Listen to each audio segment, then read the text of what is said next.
안녕하세요. 김훈욱 변호사입니다. 개인회생 진행 절차를 단계별 시간 순서대로 설명해 드리겠습니다.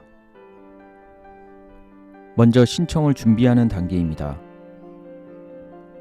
변호사 사무실에 사건을 위임하시면 대리인 사무실에서는 부채 증명서 등 각종 구비 서류를 발급하여 신청에 필요한 서류를 작성하게 됩니다. 신청 준비는 통상 사건을 사무실에 의뢰하신 후 짧게는 7일, 길게는 20일 정도 소요됩니다. 두 번째, 신청서 접수 단계입니다.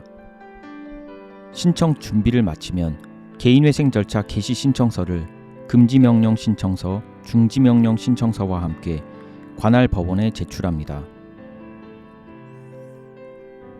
세 번째, 금지 중지명령 발령 단계입니다. 법원에서는 통상 7일에서 14일 이내에 금지명령 또는 중지명령 발령 여부를 결정하게 됩니다. 금지명령이 나올 경우 채무자분께서는 절차가 종료되기 전까지 채권자로부터 독촉이나 강제집행을 당할 일이 없게 됩니다. 외부 회생위원이 선임되는 경우 이 단계에서 비용 예납 명령도 나옵니다. 네 번째, 법원 심사 단계입니다. 서류 접수 후 법원으로부터 보정 권고 또는 보정 명령을 받게 되며 기한 내에 법원에서 요구하는 소명 자료를 구비하여 보정서를 제출해야 합니다. 이 단계에서 채무자분의 월 평균 소득이 얼마인지, 적정 생계비가 어느 정도인지, 청산 가치가 얼마인지 평가되므로 개인 회생 절차에서 가장 중요한 단계라고 볼 수 있습니다.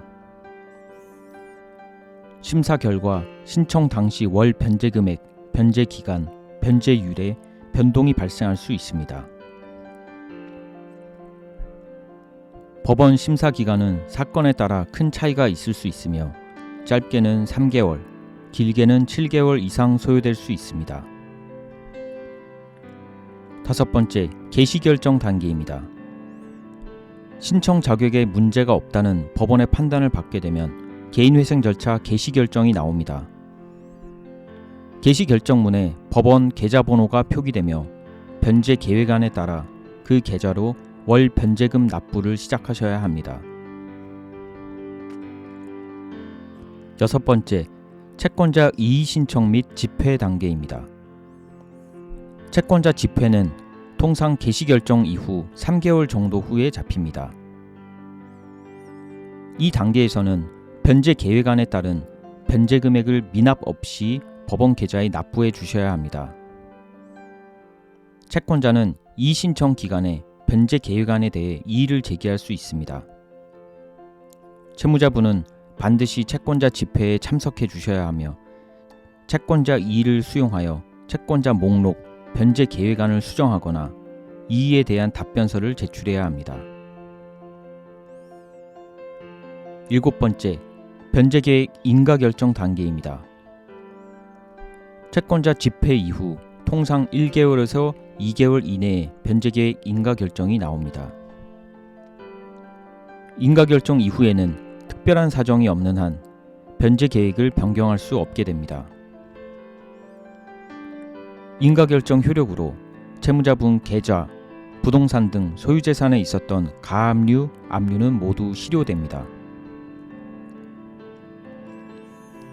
여덟 번째, 변제 계획 수행 단계입니다. 인가 결정 이후에는 인가된 변제 계획을 성실하게 수행하시면 됩니다. 장기간 미납이 발생하면 절차가 폐지될 수 있습니다. 소득 감소, 부양가족 증대 등 사정 변경이 있을 경우 변제계획 변경 신청을 통해 월 변제 금액, 변제 기간 등을 조정해 볼 수도 있습니다. 아홉 번째, 면책 결정 단계입니다. 변제 계획을 완수한 후 면책 신청서를 제출하시면 면책 결정이 나오고 남은 채무에 대한 책임이 면제됩니다. 이후 신용 회복이 가능하게 되는 것입니다. 개인회생 절차와 관련하여 궁금한 사항이 있으시면 언제든 편하게 연락 주시기 바랍니다. 감사합니다.